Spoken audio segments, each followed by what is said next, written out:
So I you get. Yes, that's So okay. you have to do it, man. We went to the museum and they're picking up their feet.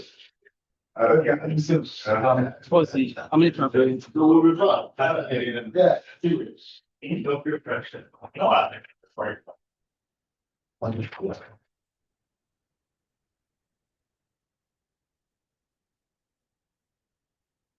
Okay, this is it. So it's about time we started the session. Can I start now? Right.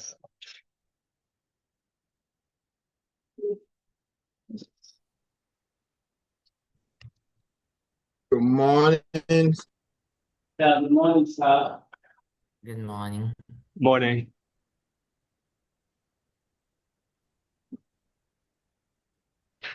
Yeah, good morning. Thank you for coming to San Diego today.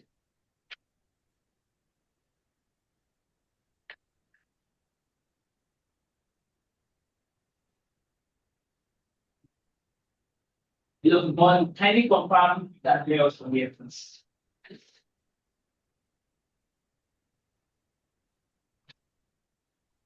Can you hear you clear? What were you saying? Confirm if you can hear us from here, please. I can hear you. The chair is here, which is can start session now.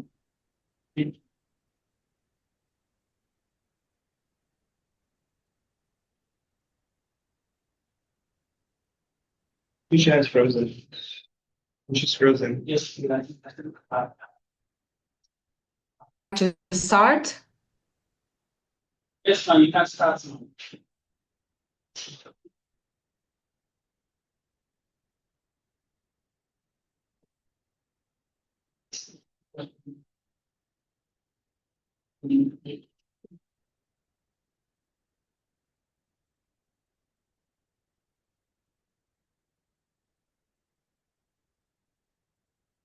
To start, or if you prefer to wait the other I mean, panelists? it depends on you. So if you want us to start, we start. Okay, let me see who's missing. We're missing Miracle Mara. I don't know if you know this woman. Only. But no problem. I think we can start and then she will arrive. So good morning, everyone. It's a great pleasure to welcome you to this session titled Black and African Identities in Africa and Diasporas, Part 2. My name is Beatriz Queiroz. I'm a master's student in education at Federal University of Rio de Janeiro and part of the research group Ecologias do Nahar, coordinated by Professor Patrícia Baroni. I'm really honored to be the chair of this panel. So before we begin, I'd like to make sure if everything is working properly. So to our panelists, can you hear me well? And can you see the presentation window clearly? Yeah, I can hear you. Me too. Okay. Perfect. So this panel brings together scholars whose work explores the multiple and complexes identity of Black and African people, both on the continent and across the diasporas. We are really privileged to hear from these researchers whose contributions deepen and diversify the conversations around race, memories, colonial legacies, and cultural resistance. So just a quick note to the audience. I don't know if no, there's no attendees here, but you will have up to 15 minutes for presentations. So after all presentations, we'll open the floor for a questions and answers session. So you are welcome to type your questions in the chat or anytime, or wait to raise your hand at the end. So when asking your question, please make sure to mention which panelist your question is directed to, so we can manage the flow of the conversation more clearly. So let's begin Our first speaker is André Abreu. He's a father, husband, and public basic school education teacher in the Brazilian peripheries. PhD candidate in the graduates program in education at Federal University of Rio de Janeiro. His presentation is titled Possible Black Childhood, the Misfacts of Subjectivity, Construction, and Narratives of Resistance. Welcome, André. Hi to everyone. Thank you, Beatriz. And I'm André, Daisy's son, Wellerson's husband, father of Maria Flor and Maria Lúcia. Like Bia said, basic education teacher in Rio de Janeiro, Brazil. Let me do my self-description. I'm a black man with short curly hair, wearing a brown glasses and a white t-shirt in front of a beige wall. I am now a PhD student in the post-graduation program in education at the Federal University of Rio de Janeiro. Like Beatriz said, and was a member of the Ecologia de Narrar research group coordinated by PhD Patrícia Baroni. Everyone can hear me? Yes, we can hear you. Really well. Okay. Let me share my presentation, just a few moments.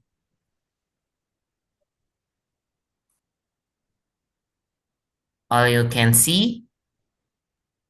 Still coming up. Still coming up. No,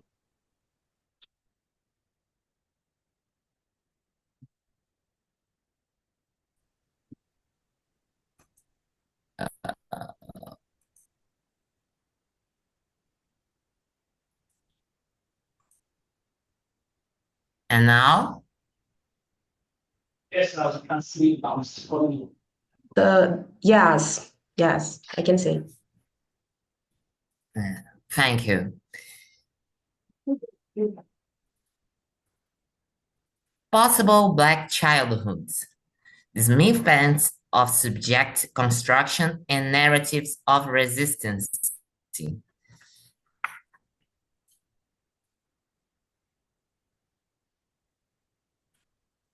Childhood as a single monolith, a colonial concept.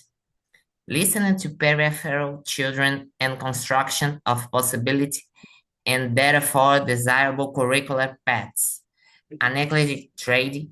This is because for many years, debates about childhood in Brazil, often the academic field, approached the topic from the point of singularization of existence.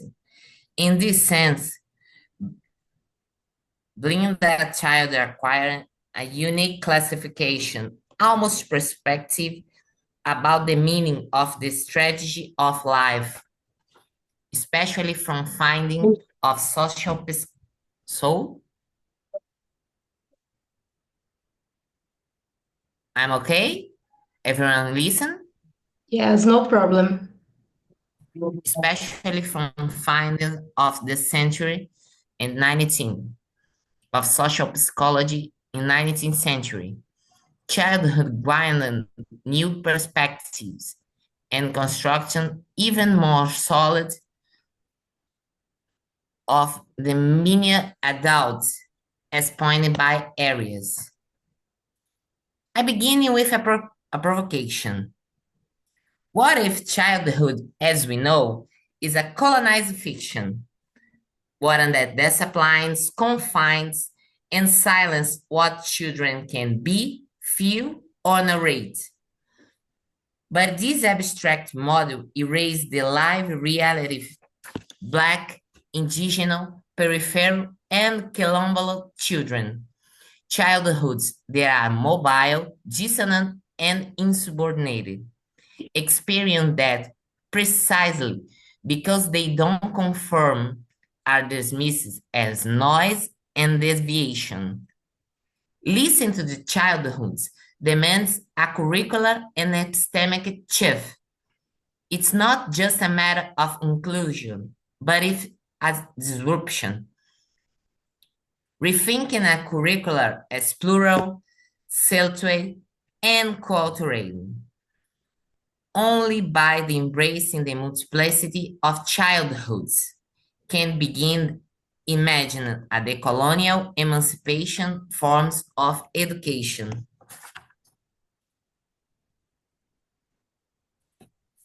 Childhood is not measured in stage, it's a song, narrate, and quilombola.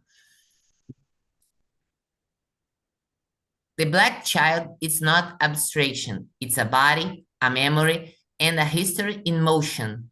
Listen to the narratives is also a political act of re-existence from Baruch's 2013. The contributions of Piaget psychology theory and Vygotsky history cultural psychology have been fundamental in helping us to understand child development and the influence of social environment.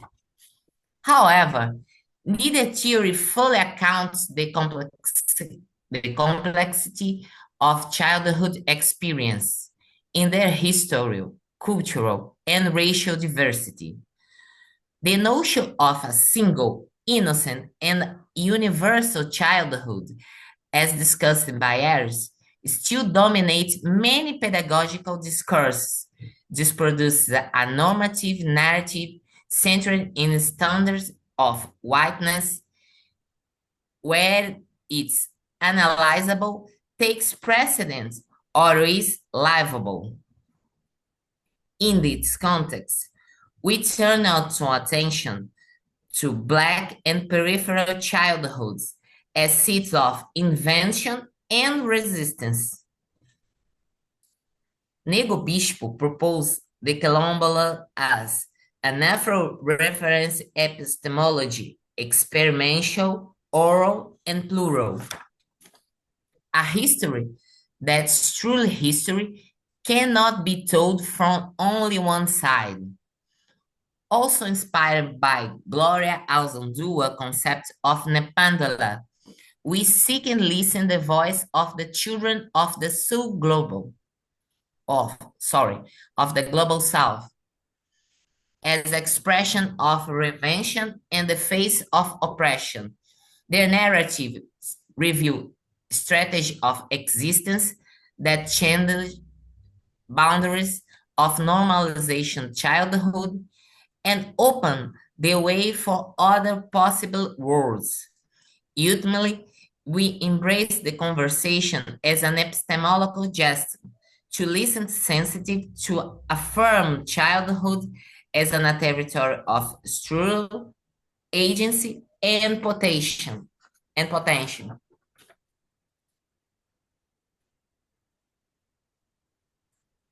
When the call out becomes a word, listen as a body, affection, and memory.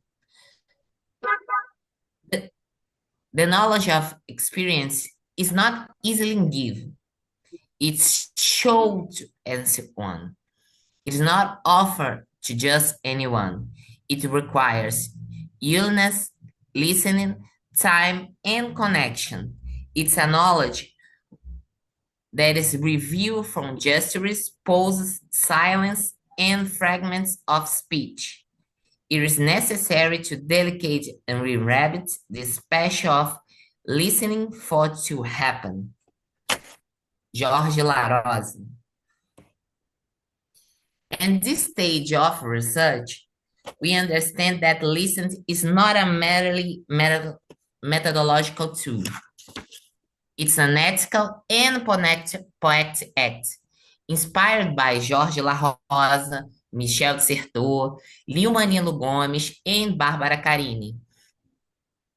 We conceive listening as a methodological gesture. It takes shape in the conversation cycle held with children aged 4 to 7 in a public school. The circles were more than extruded activity. They were epistemological territories where children narrates could emerge free. So, listen, talk to them. Some highlights of great curricular significance. And this is one speech. My older sisters, who are already 12 years old, looked at me and said, "Oh, Lucia, back in the day, we don't have it. There are no characters with like ours, Luz, no way outside out." I'm looking at her and say, "No, you do, right? Now there is an area with curly hair and I can be like her." My sister smiled and say yes, that now it was different. I feel that, in fact, everything was changing. And even I thought I was a little, I could see it. At the end of the movie, I was so happy that I didn't want to leave.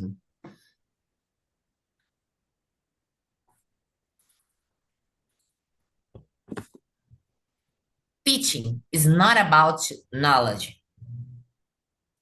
but about creating possibilities for the production and construction. Those who teach learn by teaching, and those who learn teaching by learning. Paulo Freire. This is one important piece. Finally, not a conclusion, but a reflection on speaking out in a political act. For those who have historically been in silence, speaking out, it's not just necessary, it's an act of resistance, grada quilomba. And the classroom remains the most radical space of possibility in academy. It is a place where we can cultivate a pedagogy that legitimize the voice of the who have historically been silenced, bell hooks.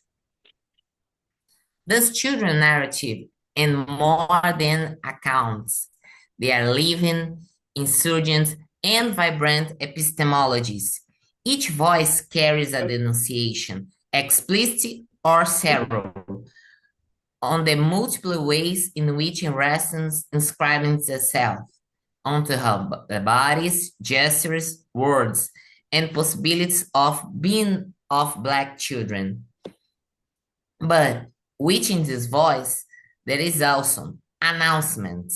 They proclaim the power of affection, attentive listening, representation, and valuing of the Black culture is possible paths to transform the school environment, paths in only one space for learning, but a territory of resistance, healing, and re-existence. In times of neoliberal curricular colonization, may we listen to children as a possibility for building an alternative future. That's one kind of reference in this paper. Bárbara Carini, Bell Hooks, Glória Zandua, Grada Quilomba, Jorge La Rosa, Jean Piaget, Levi Vygotsky, Michel de Certeau, Nego Bispo, Lilma Lino Gomes, Patrícia Hill Collins, Paulo Freire, and Felipe Ares. Welcome to everyone. I'm finally my presentation in a short time. Thank you, André. It was a great research and great notes about children in suburbs and curriculum. Really thank you for your presentations. Now we go to the presentation titled The Importance of Cultural Competence in Serving Undocumented African Immigrants in the United States by Rafiu Laguda. Dr. Rafiu Afolabi Laguda is an independent research researcher specializing in nonprofit management and program strategies, most especially African immigrant serving nonprofit organizations. He has resided in New York for almost 20 years and have been working with vulnerable populations, including homeless individuals. He initially started his career in the aviation industry, working with Lufthansa German Airlines, Emirates Airlines, Delta Airlines, and Arik Air International. He widely traveled, speaks Yoruba and Hausa, and fluent in German. Welcome, Rafiu. Thank you. Good morning, everybody.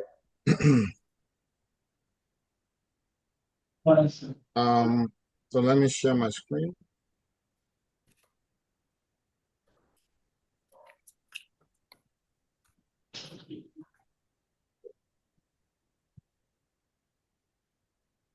Okay, you see my screen now?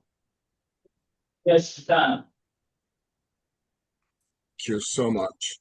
So my presentation today is as part of my dissertation, and which cover a wide range of so many important topics about the challenges of undocumented African immigrants in the United States. The focus is not actually on the immigrant themselves, but because most of the time we don't talk more about people who serve them, because when they come, everybody come to the United States as an immigrant.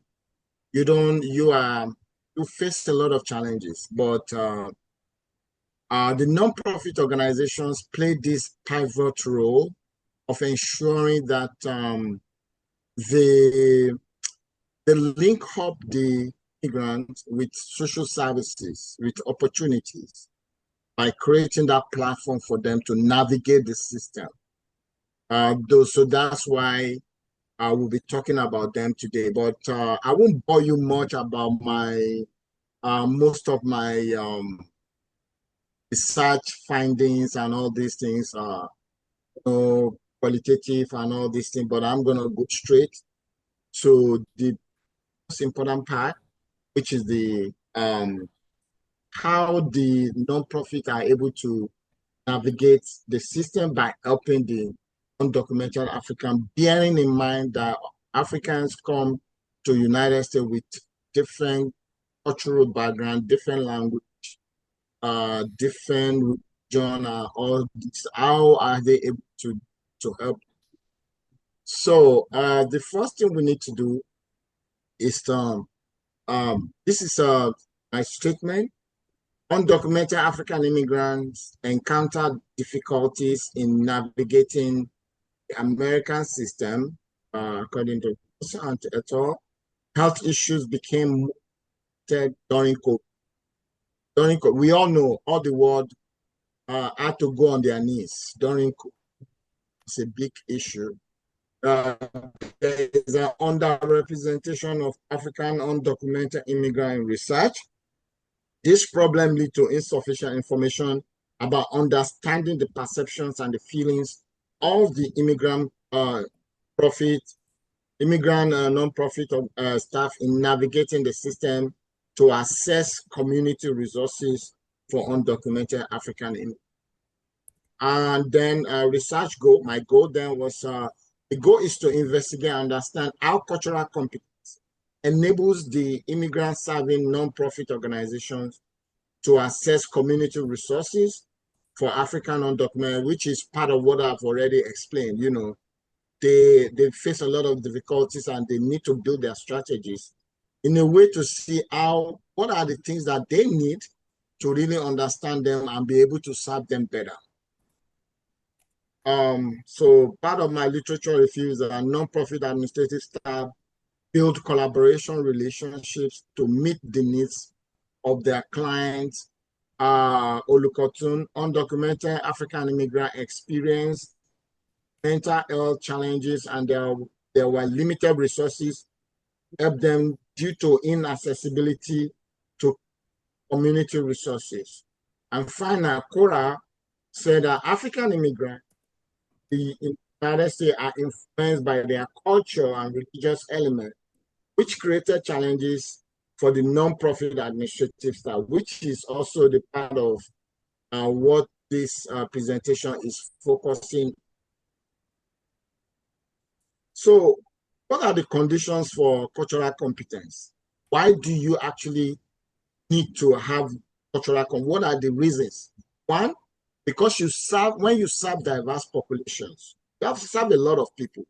You need to have that cultural competence in order to know how to serve them. Two, willingness to learn from others. Just like we are in this panel, we have Nigerians, we have Brazilians, we have from different backgrounds. If anybody wants to lead us, have to understand diverse cultural element of each one of us so that we're able to lead better. So when we talk about cultural competence, it means that why are we talking about cultural competence? Is because we are interested in learning from each other. Another one is improving services to meet the needs of diverse clients. If you don't understand people, you can't serve them. But the most important thing, you need to understand what is their cultural background, what are their needs, then you can serve them. And finally, we are interested in building organizational trust. When you understand me better, you understand my needs, and I can see that you are meeting my needs. You are communicating with me effectively in language that I understand. There's that kind to be that mutual trust, because when you build mutual relationship with people, then there is always going to be trust in that relationship. Okay. So the next is there's been different definitions of cultural competence. I decided to choose this. Please, can you mute your mute, please? The process of integrating knowledge, attitude, values, beliefs, behavior, skills, practices, and cross-cultural encounters that include effective communication and delivery of high quality, safe, accessible, evidence-based, and effective nursing care to individuals, family, groups, communities from both similar and diverse. So, please, can you hear me? Yes. Okay, thank you.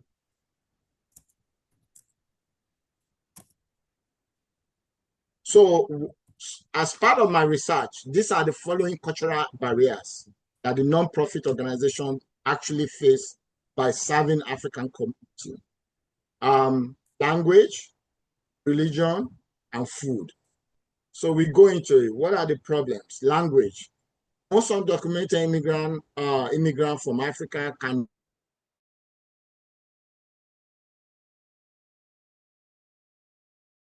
divided in different languages, and then English is not mostly spoken in many parts of Africa. See French, Portuguese, Swahili, Zulu, and every Yoruba, Hausa, and stuff like that. Then people come and serving them becomes a problem. They prefer to be served in their native language. So they understand people more when they communicate with them in their own native language. Result in improper diagnosis of their health problems. So when they go to doctors, they don't know how to actually express themselves to talk about what is wrong with them. They often struggle to express their feelings to their service provider. Service providers, based on my research, they face this difficulty of actually understanding them on them. Like I said earlier, it is important for you to know the needs of people before you serve them. So it kind of creates a lot of problem in the communicative system, which transpire, and it eventually leads to a kind of lack of trust between the service provider and the African immigrant. Service provider are unable to meet their needs, which is what I just explained right now. Strategies for overcoming language barriers. they look for volunteers to assist with interpretation of the problem with working with interpreters is that they are reluctant to discuss sensitive. So one of the things is that which we notice is that when they use volunteer interpreters, the undocumented Africans they are very reluctant, most especially when they need to talk more about the issues affecting them, all like their life, their history and stuff like that. They feel like even though they speak their language, they still feel that they are strangers. They cannot just be talking about their life, to strangers. But the best way the service provider do is to see how they get more volunteers who speak their language, and then they will be able to provide as best as possible service to them. They ask immigrants to bring their families, most especially to their children. So because when they see that there's a lot of lack of trust, so they decided to say, okay, next time when you are coming for community service, please bring one of your family members, because you trust your family member, they speak your language, you can understand them, then we can relate with them. Then they advise community center to consider providing services in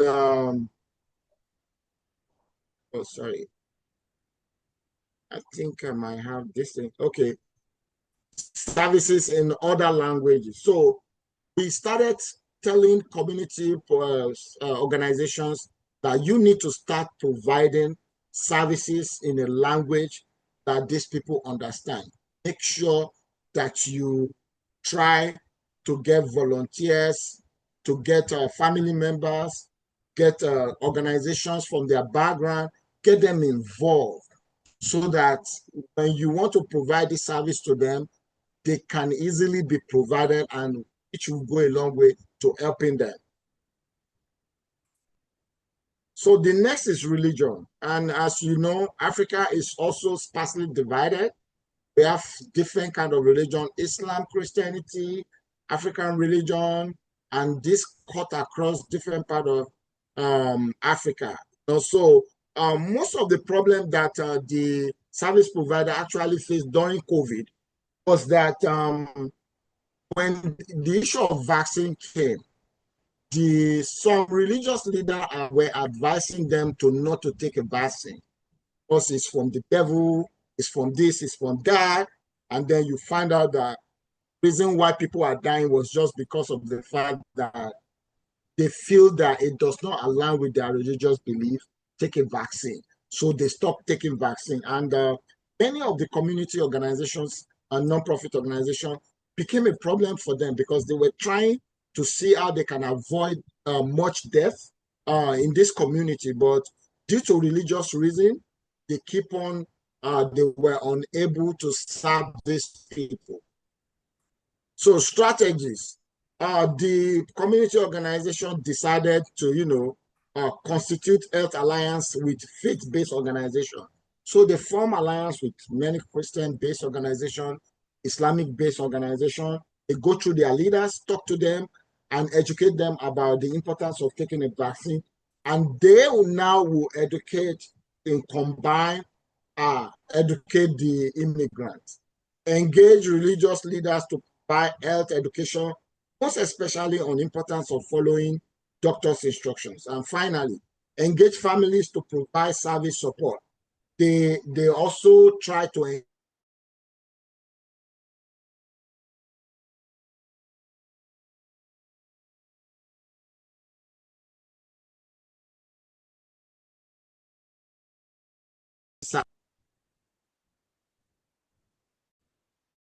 the other food is an element of culture. The immigrant food preferences create a service delivery.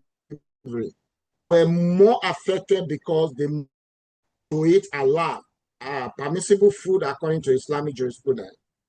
Most commonly distributed foods are canned foods, which are often regarded as unhealthy, as most people prefer to eat fresh foods. Foods that were served in most pantries across the US do not meet the immigrant religious or cultural standards. Due to cultural belief, most Africans believe eating fresh food. They want to cook themselves. They like to cook fresh food. They are not dependent on eating food that are canned or on fresh food. So this creates a lot of problems. As a matter of fact, let me just say, in New York City, over 20 million worth of food were trashed. When they give this food to the immigrant, they are not eating it. They just trash them because they feel like sometimes maybe some of the food contain pork or contains some substance that I feel that does not align with their religion. And you can see how religion, culture is dictating how they integrate and how they offer get services in the in United States. So these are strategies for overcoming food barriers. Encourage faith-based organizations to provide foods that are culturally aligned with immigrant food standard.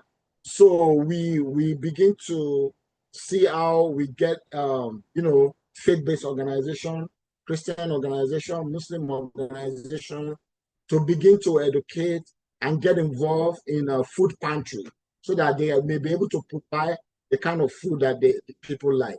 Advocate that the government should monetize the food provided so that they will be free to buy food of their choice.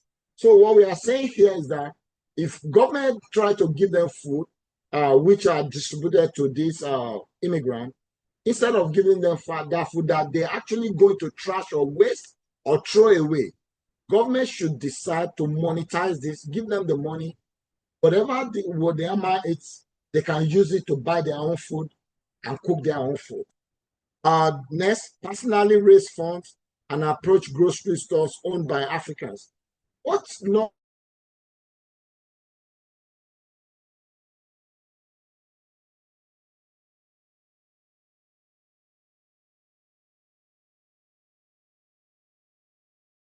maybe $100, $200 there? They will ask some immigrant family that, okay, go to these stores, they sell African food, you have $200 to spend, go there to get the kind of grocery you want. And this is a new thing, which is part of what I discovered during my research. The Africans now, they are able to overcome this food issue and cultural issue by going to African-owned grocery store, get food that align with their standard and religion. Educate them that not all canned foods are unhealthy. So part of the things that they do is to educate them and say, oh, not all canned food are actually unhealthy. Many of them, they have expiry date, check the expiry date. They go a long way. You can check it. You can make use of this as long as it does not contain pork or contain some things that you don't like that is against your religion. So this is my references.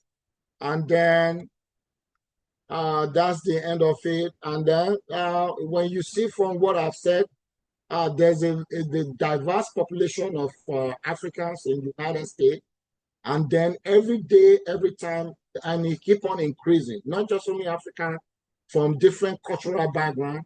The immigrant serving organizations that serve them, these are predominantly most of the challenges they face. Because everybody comes to America is like a melting point of cultures. So everybody comes with their cultural background, with their language, with their values, or it becomes very important for the non-profit organization to understand this culture and see how to overcome this culture so that they can be able to navigate them, the resources that they want them. This is why it is important for them to have what we call the cultural competence, to be able to give them the service. Thank you. Thank you, Rafiu. This is a really important type of research to build political, how can I say, humanized policies for immigrants. Thank you. Now we move to, let me just check. Now we move to the presentation titled the Aguda Project, Architecture and Territory by Gabriel Weber. He's a master in architecture and valedictorian of the Porto School of Architecture, author of the manual de Práticas del Autobús 474, Jacaré Copacabana, finalist for the Archiprix. Weber is currently a PhD candidate at FAUP, conducting research on an Atlantic third margin, the Aguda mosques of the Bight of Benin. The fieldwork was founded by the Travel Award from the Portuguese Order of Architects. Welcome, Gabriel.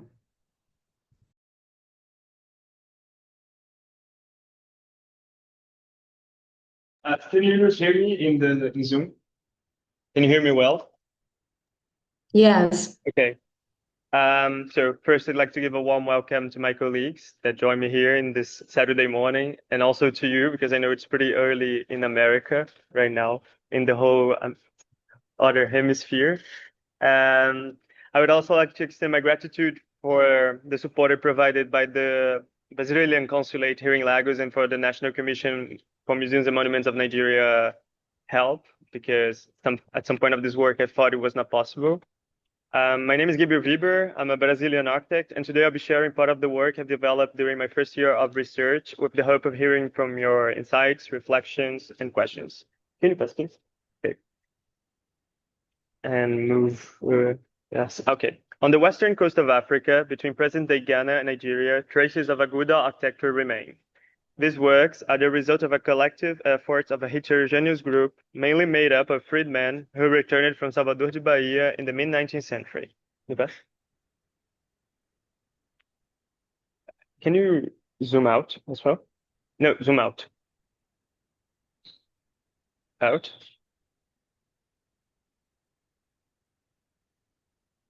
Okay. As a project of post-slavery, the genesis of the Aguda identity is driven by the need to overcome an absence, defined by the uncertain status of freedmen in the 19th century Brazilian society and their limited ability to establish themselves as a commercial bourgeoisie. Slavery and emancipation appear as successive fractures. Foreigners on both sides of the Atlantic and in any city that wasn't their own, the Aguda coalesced around an invented Brazilian identity. As a material expression, Aguda architecture emerges as a powerful symbol of cosmopolitanism and modernity negotiated with local communities, as well as with British and French colonial authorities. Can you pass? It is through construction that the Agudas stand out on the African shore. Their craft, acquired as captives in Bahia, is complemented by the visual memory of Salvador. As a Black Rome, the city became a mnemonic atlas, a reservoir of forms and typologies rearranged in their new context. In this rearrangement, time is compressed, a condensed archive of classical forms carried from the parallel coast. It is through labor, embraced as capital, that the Agudas ascertain themselves as builders of modernity along the Bight of Benin. The comprehension on Aguda architecture remains challenging. We face the absence of a comprehensive and accessible body of drawings and photographs, and the ongoing destruction of buildings. Contemporary studies tend to focus on the city scale, often emphasizing a superficial Brazilian iconography. This limits our ability to grasp the broader architectural system and its dynamics of dissemination across the urban network of the Bight of Benin. Thus, this presentation proposes a territorial reading, mapping the spatial scope of Aguda architecture while synthesizing scattered literature to support a systemic analysis of design, practice, and negotiated practices. At first glance, the image of the building on display evokes familiarity tinged with a certain estrangement. Its composition, the structure, the plasticity, as well as the vibrancy and contrast of the cladding against a saturated blue sky, conducts one to almost directly conclude, just another colonial church in some corner of Brazil or the Lusophone world. However, a closer examination shows that this impression is undoubtedly more nuanced. A look at the vertical sections of the elevation leads the eye progressively upwards, from the heavy cubic bases to the cylinders on the pediment and the cones surrounded by spires on the crown. Topped by half moons, they leave no doubts. This is a mosque. Frequently labeled as a church-like, this and other Aguda mosques have been subjected to reductive readings. In truth, these projects reveal a much more complex architectural process, one in which program and typology do not align directly. The Atlantic rupture makes linear translation impossible. Yet, it is precisely this rupture that enables an architectural culture to emerge, one that references its origins while affirming its autonomy. Can you pass, please? Recognizing this autonomy requires us to critically examine the terminology. Categories like Afro-Brazilian architecture or Luso-Afro-Brazilian architecture are often based on assumptions of flow and reflux, concepts grounded in nationalism, denominates. Quotation marks are necessary. No non-examples of this architecture exist in Brazil, and it did not result from any formal intervention of the Brazilian state in the coast of Africa. Acontece que são baianos, which translates as "It happens they are from Bahia," announces the headline on display, establishes an umbilical but ambiguous continuity between the two Atlantic shores. It is clear from the outset that the establishment of a concept of Brazilianness is problematic, and it inevitably gives rise to a series of stereotypes. The Aguda project in this case would be an ultra-peripheral caricature. Furthermore, the association with the term style with the body of this work contributes to its marginalization, framing it as a yet another superficial 19th century ism, as if Aguda architecture were merely a collection of Brazilian symbols codified and superficially applied to facades, detated from any deeper formal research or coherence. It must be can you pass, please? Up again. Sorry. Yeah, there. It must be acknowledged that the direct association between the Agudas and a nationalist notion of Brasilidade, Brazilianness, may seem logically convenient, especially when referring to the works of the first generation of returning buildings. From that perspective, a generational understanding might be extended to include their descendants or even apprentices trained on the construction sites of Bahia. However, this premise runs into two significant issues, both of which are brought into focus by the case of the Chita Bay Mosque, the mosque that was in the previous slide. The first is the question of authorship. Lautan, a seminal writer on the Brazilian community in Lagos, attributes the project to João Batista da Costa, but more recently, a piece of journal contemporary to the construction of the temple, the Lagos Weekly Report, was found, and it was said there was the construction is due to Martim and Porfírio. But the thing is that regardless their name is in Portuguese, it doesn't mean they are Brazilian, because sometimes if they live in the same compound, which is like the same house structure, the Yoruba also can gain Brazilian names just because of proximity. So it doesn't really mean they are from Brazil, that they ever seen Brazil or they ever have any vital connection to Brazil. So the second point relates to the building location within the structure of the city. The presence of the Brazilian quarters, which it's in the center, like dotted. Yes, thank you. The Brazilian quarters in Lagos, highlighted on the map, might suggest a straightforward correlation between community, architecture, and a clearly defined territorial perimeter, as if the Aguda project were the thematic externalization of a supposedly homogeneous population and spatial identity, much like a Chinatown or Little Italy. However, this interpretation is challenged by the very location of the Chita Bay Mosque, which is L1 there in the map. Yes. Which sits outside the boundaries of the Brazilian quarter. And it is not alone. The central mosque, L2, now demolished and once the largest structure in the so-called Brazilian style, was also situated beyond the limits of the Brazilian quarters. This case exemplified the gradual decoupling of Aguda architecture from its original Brazilian introducers. The moment the Aguda project begins to detach itself from the returnees, it becomes clear that architecture itself is constructing a new, distinct territory. Due to its inherently synthetic nature, it would be misleading to try to fix a singular founding event or ephemeris for this phenomenon. From its earliest expression, which invoked laical labor, the Aguda project was never a colonial imposition on a blank slate. Can you pass, please? Indeed, what allows for the consolidation of this Brazilian third margin is precisely the dissemination of Aguda architecture beyond the Aguda themselves. This expansion is not defined by fixed political or demographic boundary, by the spread of a design culture, one in constant negotiation with pre-existing aesthetic sensibilities and cultural practice. A cartography bringing together the specific sections work since the 50s gives an overview of the territorial scale of the phenomenon, since Accra in Ghana to Ketu in Benin Republic, Ibadan, and to the limits of the Niger River, which defines the Yoruba land. At first glance, however, they don't offer hypotheses for decoding design problems that would make it possible to verify a sharing of common principles that would validate the understanding of the contributions of this architecture as a systematic reverberation of classical principles. Can you please? In this sense, an approach to the transnational system of lagunas reveals a group of mosques in its orbit that immediately share many similarities. Just because I know this is not very obvious for anyone that for Brazil audience, Lagos is lake because there is a system of lakes that runs from here to Benin Republic and that has been cut by an European border by the Conference of Berlin. But that's it. So, in this sense, an approach to the transnational system of lagunas reveals a group of mosques in its orbit that immediately share many similarities. Denoting the hypothesis of contemporary design exercise, these buildings can be interpreted as a link to a common essay. As Adeluyi notes, although historians of the Gulf of Benin acknowledge these roots, they rarely use them to contextualize architectural production. In this way, the approach based on drawing offers a way of circumventing the absence of traditional repositories of knowledge production, archives, and records, as well as the progressive disappearance of witnesses, whether material or human. The similarities between these projects along the lagoon system suggest the possibility of investigating not only the direct relationship between them, but also the existence of other types that may have been created in these contexts.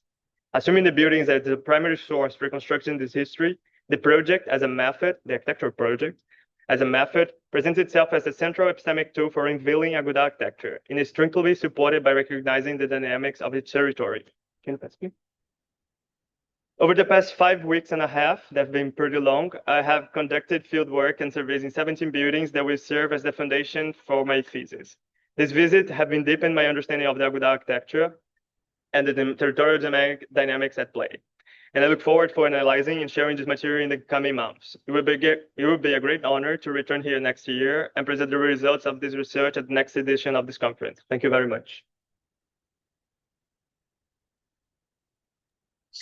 Thank you, Gabriel, for highlighting to us the importance and the correlations between community and identity, and building dialogues between the Aguda project and the Brazilian structures. So now we move to the presentation titled Post-Humanism, Technology and Politics, Surveilling African and Mobility in the Mediterranean by Miracle Mara from University of Texas. Miracle Mara is a PhD student at the University of Texas at Austin. Her research focuses on irregular migration, spatiality, and gender. Welcome. Hello. Can you hear me? Thank you. I want to share my screen. I don't know if that's possible. Yeah, it's possible, and we can hear you well. You just go at the share button.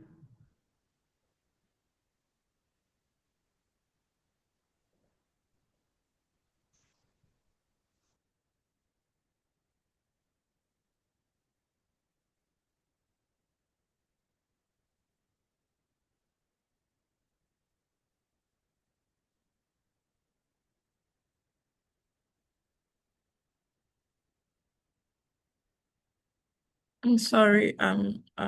Okay. Yeah, I got it.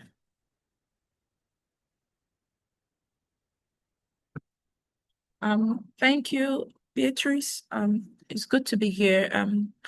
My research is I'm working on this paper, Posthumanism and Technology, Surveilling African Mobility in the Mediterranean. So I'm gonna be looking at how technology shapes migration in the African migration in the Mediterranean.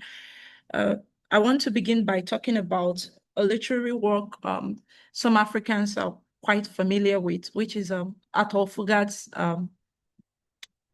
Sizwe Bansi is Dead. Atul Fugat, a South African dramatist alongside John Khan Weston Shona, wrote a play, The Politics of Survival in Apartheid South Africa. One of the main characters is Bansi, a Black uneducated South African who had no permit to live and work in Port Elizabeth because of his educational background, had been denied stay by influx control. When he and his friend Buntu saw a dead body of a Robert Zwellingzima, whose passbook permits to stay and work in Port Elizabeth, Buntu convinces him to switch the passport photographs of Robert's passbook and Sizwe's. Thus, Sizwe dies for Robert to live and work in Port Elizabeth. Fugat's play represents the racial, class, and gender differential that dictated mobility of labor and people in apartheid South Africa. The contemporary African migrant is not dissimilar to Fugat's Black South African, who is surveilled, policed, and mapped. In African literary and cultural narratives about migration, the theme of mobility has been constructed mostly from the perspective of racism and colorism, but rarely through the evaluation of how technological frames are engaged in the projection and production of exclusion, as well as in the debates on the racial and patriarchal portrayal of Blackness as the other. I began with this play strategically to illustrate how mechanized surveillance strategies have been used politically to establish structures of stratification, marginalization, and prejudice that mark the Black body by delineating it into spatial categories of exclusion, and how African migrants leverage these technologies to navigate the labyrinth of borders designed to preclude their entrance. The technopolitics of mobility was used to control citizenship, rights, residence rights, and educational status. And governments and political systems of the West have used technology to restructure and redesign how humans relate with the world. In the field of surveillance, the proliferation of CCTVs is a manifestation of the Orwellian prophecy of an all-seeing eye, which we all know as Big Brother. In mobility and migration studies, technology in this Orwellian dimension reflects the omniscient eye of cameras and satellites. We see what is happening all over the world with migration and how people are surveilled and people are controlled and how people are restricted from moving across countries. The need to control borders through an intelligence-driven mechanism is propelled by a logic of a neoliberal efficiency, which highlights the difference between normal and desirable mobility versus irregular, that is abnormal and undesirable form of movement.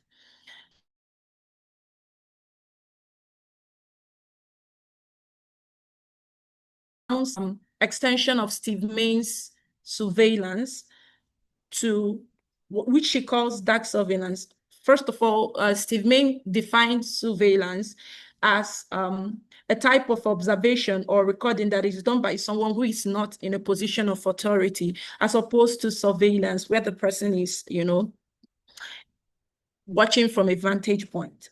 So Simone Brown defines her surveillance as a way of situating the strategies as employed to render oneself out of sight and using the flight for freedom from slavery.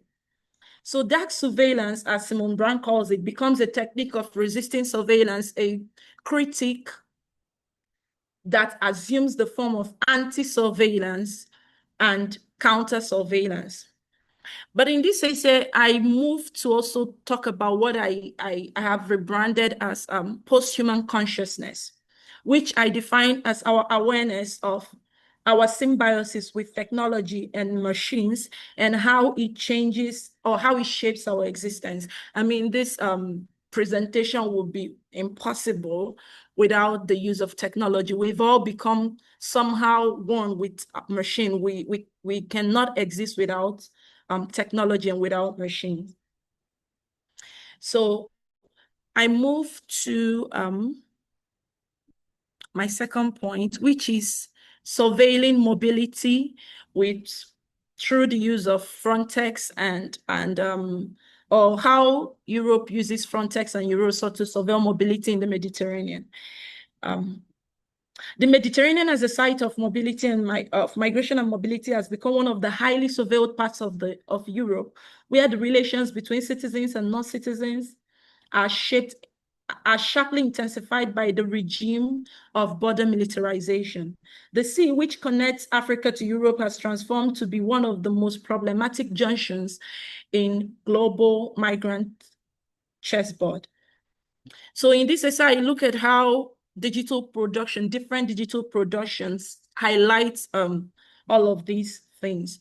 And I look at documentaries, two documentaries, humanitarian documentaries, one by Gianfranco Rosi, which he called Falcomera Fire at Sea, and Sky Fitzgerald, Lifeboat. But then I also look at Frontex and Eurosur's profiles and their migration map. And I also look at Charles Heller and Lorenzo Pesani's readaptation of a synthesized readaptation of the life of the lifeboat left to die boat crisis of 2011, which they called Liquid Traces. But first of all, I want to show something. This is Eurosur's digital map, which is a migration map where they highlight mobility across the Mediterranean. So in the map, we see that different parts of the Mediterranean have more mobility. And in all of these places, especially the Western Mediterranean, Western African, Central Mediterranean, and Eastern Mediterranean rather, they have more of Black presence. They have more of Africans moving across these spaces.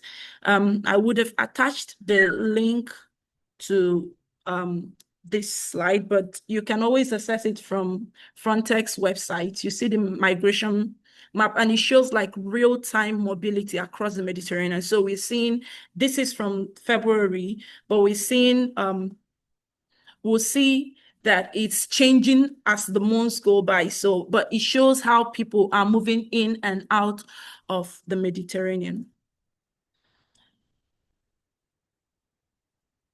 So from the map, we see that illegal migration occurs in Eastern Mediterranean, Western Mediterranean, I already mentioned. When you click on each of these regions, it shows the migration routes of the migrants, their countries of origin, the number of migrants from each country. The region of Western Africa, this is as of February this year, has the most migrants heading to Europe, and they come mostly from Mali. They hail from Mali, Senegal, Guinea, and Morocco. The Western Mediterranean captured about 2,087 illegal border crossings, and most of the migrants, illegal migrants or irregular migrants, as I prefer to call them, come from Algeria, Morocco, Somalia, and Mali. For the Central Mediterranean, we have people from Bangladesh, Pakistan, Syria, Egypt, Eritrea.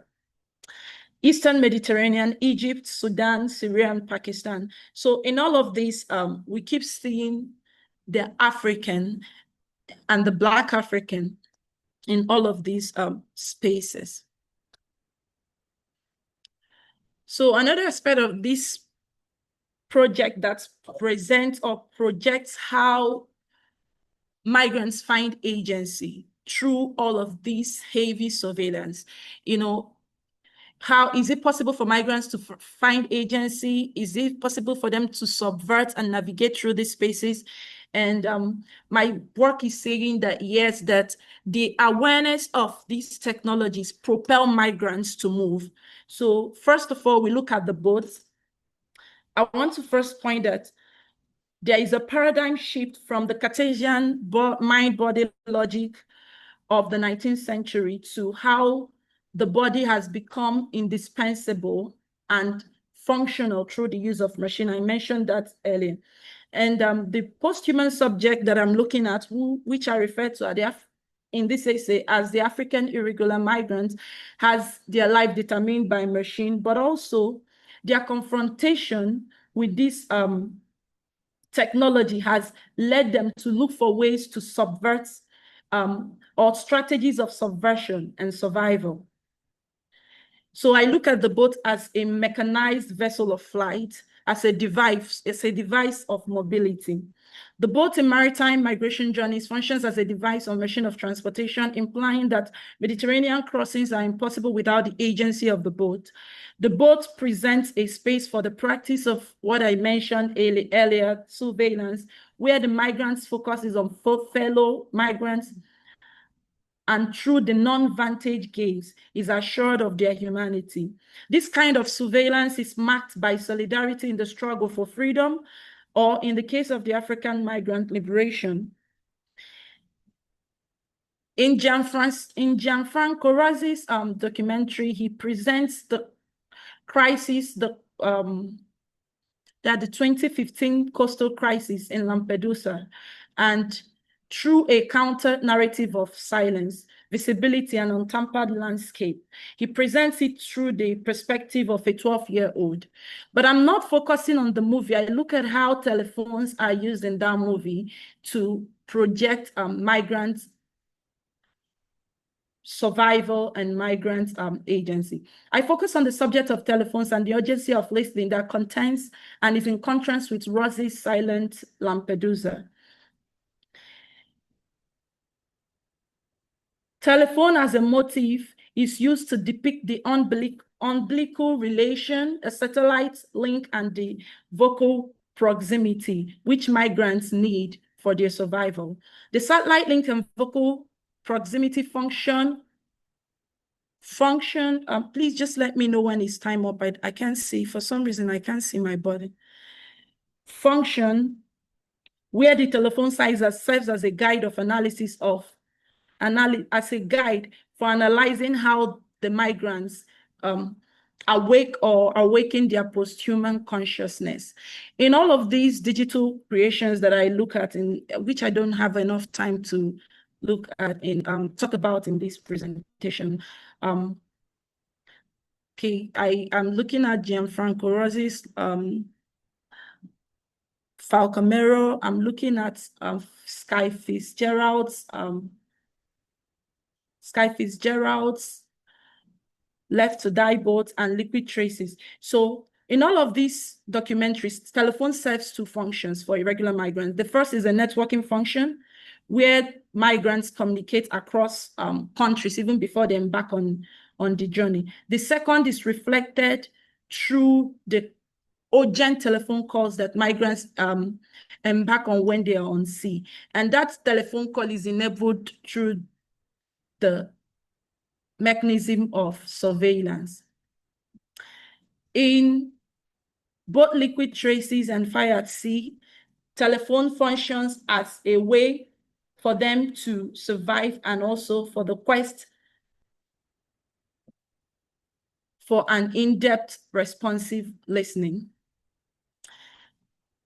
Before I conclude, I want to highlight that migrants and activists have strategically played on the politics of humanitarian visibility as an intervention, which we see with all of the migrants that were rescued by all of these digital projections, apart from Frontex migration map, show how migrants are being rescued by humanitarians. So humanitarian visibility becomes a way of migrants surviving the Mediterranean Sea. Like telephone calls, which function as a survivalist strategy, visibility can be strategically subverted and appropriated by migrants to bring to fore the objects and subjects that attract human attention. I want to conclude by pointing to one of the most circulated images of rescue. which is a photo taken by Massimo Sestini in 2014, which he called Rescue Operation. The photography captured from the vantage point of an Italian Navy helicopter projects the theatrics of humanitarian visibility. The humanitarian actors of Mare Nostrum rescued over 500 migrants, most of whom were Africans from different parts of the continent, all squeezed into an overcrowded boat. The migrants' upward focus on Sestini's camera lens reflects their post-human awareness of being watched, being photographed, and being rescued.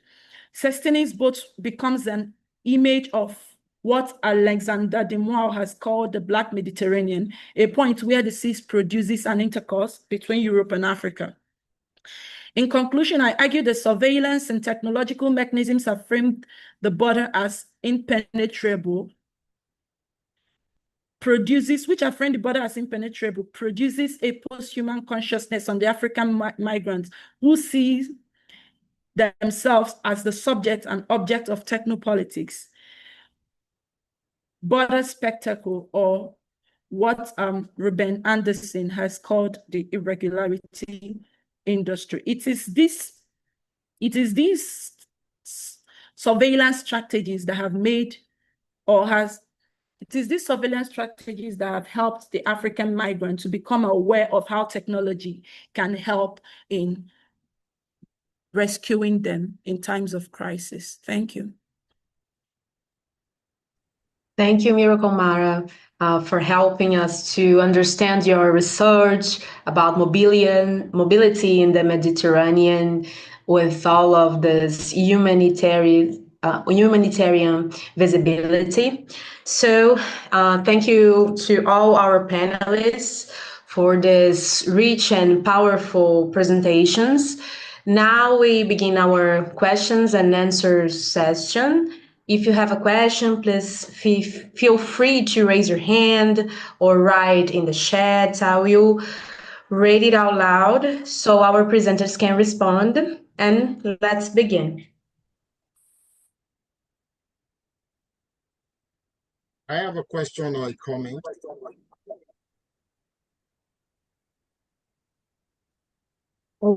Okay, you can say it. Oh, okay. Sorry, how do I pronounce your name? Idorenim or something? I want to know how to pronounce your name correctly. It's not my name. I don't know who's it's. Yes. So you have another name now. So I better tell your parents to let them know that you have a new name. Yeah, I have been baptized several times. So what's your name, please? I am Gabriel. Oh, Gabriel. Yeah. I'm really impressed with your research. Okay. And then if you see my last name, you see that my last name is Laguda. You see how it resonates with your research. I'm from Lagos State. I'm an indigene of Lagos State. So everything you have been showing in your resume with me, these are places that I know very well.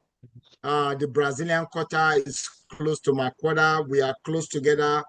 We have the Brazilian families in Lagos, which are part of my family too.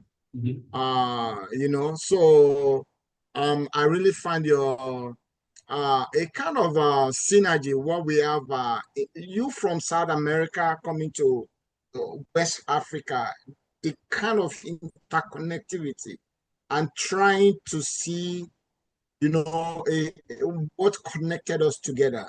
Mm-hmm. I think this your research will go a long way to build that kind of global connection between continent, African and South America.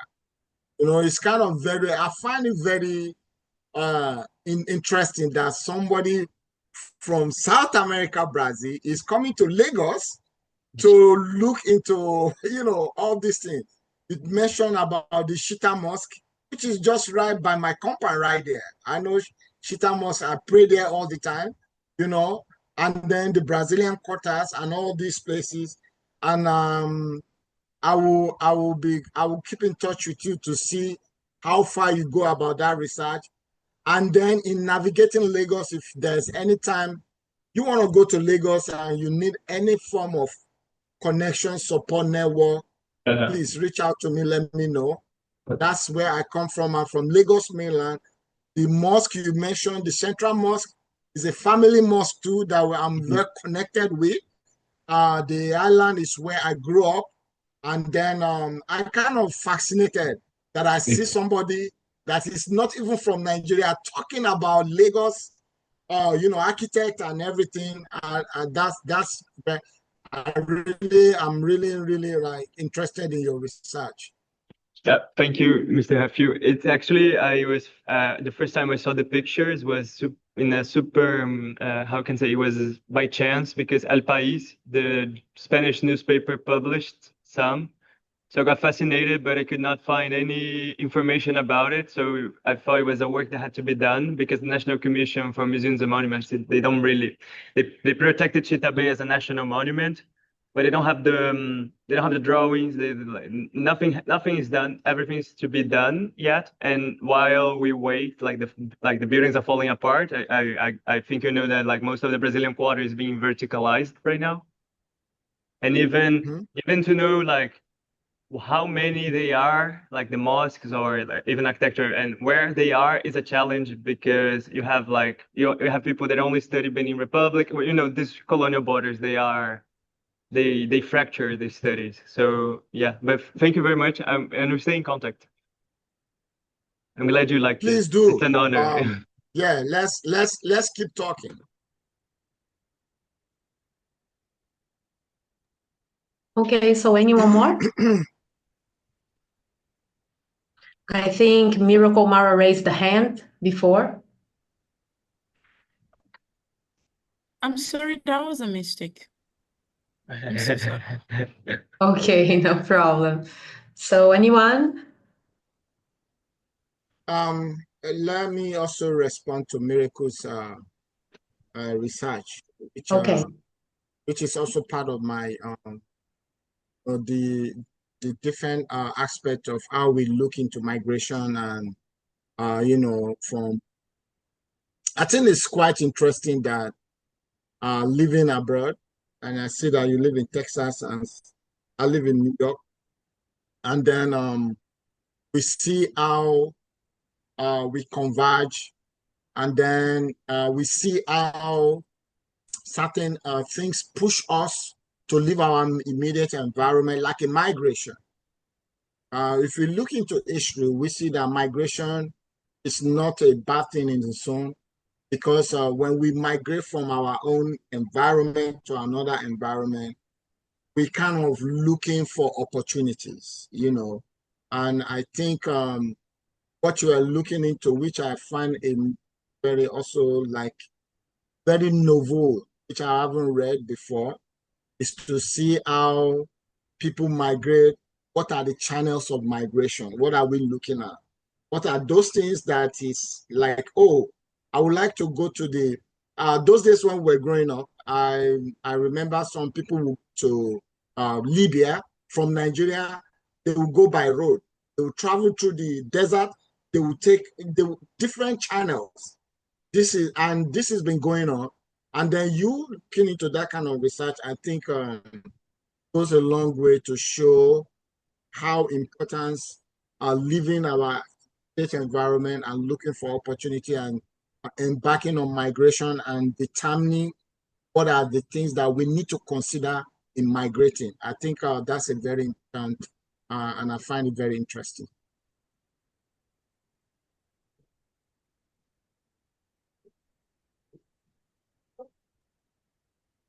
Thank you. I'm currently in Nigeria for research and my network is acting up, so I'm so sorry. Thank you for the comments. Yes, though for this paper, for my broader project, I'm looking at the networks more specifically, and that's why I'm in Nigeria now, trying to interview people that have embarked on that kind of a journey. But for this work, I kind of focused on how they subvert technology to kind of get to their destination. So yeah, thanks for your comment. Well, I wouldn't like to ask a question, but just to make some comment to Andrea. He's from the same research group as mine, so we have the honor of changes and making exchanges together. So I just want to comment of the importance of this idea we have of children colonizations. Yeah, so the importance of rethinking the curriculum through this idea of children resistance. And I like when you say about listening the children as not only a method of research, but an ethical position in life, as much as we are pedagogues and deal with children all the time. So understanding childhood as a potential in the school curriculum, and specifically Black and peripheral children who often are dehumanized on this Brazilian public policies. So that's it, Andrea. Thank you for all, and congrats. It's my pleasure, Beatriz. And I'd like to speak. This room, it's a interesting way to connect all the we see, because it's incredible to see how the works, even for conceptually distinct, converging, showing that what diaspora constitutes fundamental narratives. In doing so, establish prerogative of being and existing in the world. And Miracle shown that in her purple perfectly. We need to thinking in movement how to deconstruction this way. So thank you. Okay, thank you, Andrea. So one more questions? No? So as we come to the session, I want to sincerely thank all of our panelists for the generous and thoughts-provoking contributions. And to the audience, thank you for being here. Thank you for your engagement. This conversation is one of the many necessary ones in building more just and inclusive and truthful narratives about our shared stories and futures. So I hope you enjoy the rest of the conference. Thank you. Thank you. Have a nice meeting day. you all. Yeah, bye. Bye bye. Have a nice day. Bye. Bye bye.